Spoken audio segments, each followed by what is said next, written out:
বিশ্বের সবচেয়ে ধনী ব্যক্তিদের তালিকায় শীর্ষে প্রায় থাকেন ইলন মাস্ক। 2025 সালে তার সম্পদের পরিমাণ আনুমানিক 400 বিলিয়ন মার্কিন ডলার। প্রশ্ন হচ্ছে, এই বিপুল টাকা তিনি আসলে কি করেন? ইলন মাস্কের আয় আসে মূলত তার মালিকানাধীন কোম্পানিগুলো অর্থাৎ টেসলা, স্পেসএক্স, নিউরোলিঙ্ক এবং দ্য বোয়িং কোম্পানি থেকে। তবে আশ্চর্যের বিষয়, মাস্ক ব্যক্তিগত জীবনে খুব একটা বিলাসিতা পছন্দ করেন না। গণমাধ্যমে প্রকাশিত প্রতিবেদন অনুযায়ী তিনি এখন আর কোনো প্রাসাদে থাকেন না, বরং যুক্তরাষ্ট্রের টেক্সাসে মাত্র 50 বর্গমিটার একটি ছোট ঘরে থাকেন, যার দাম প্রায় $50,000।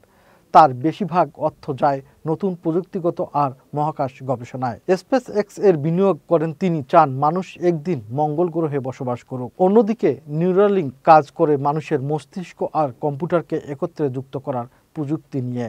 তবে সমালোচকেরা বলছেন, ইলন মাস্ক অনেক সময় ব্যবসার বাহিরেও বিতর্কে জড়িয়ে পড়েন। বিশেষ করে এক্স বা টুইটার কেনার পর তার অনেক সিদ্ধান্ত নিয়ে প্রশ্ন উঠেছে। তবু তিনি দাবি করেন তার মূল লক্ষ্য মানবজাতির ভবিষ্যৎ বদলে দেওয়া। তার ভাষায়, টাকা নয়, আমার লক্ষ্য সভ্যতাকে এগিয়ে নেওয়া, বিলাসবহুল জীবন নয়, বরং মহাকাশ প্রযুক্তি আর মানবতার ভবিষ্যৎ নিয়েই ব্যস্ত বিশ্বের সবচেয়ে ধনী মানুষ ইলন মাস্ক।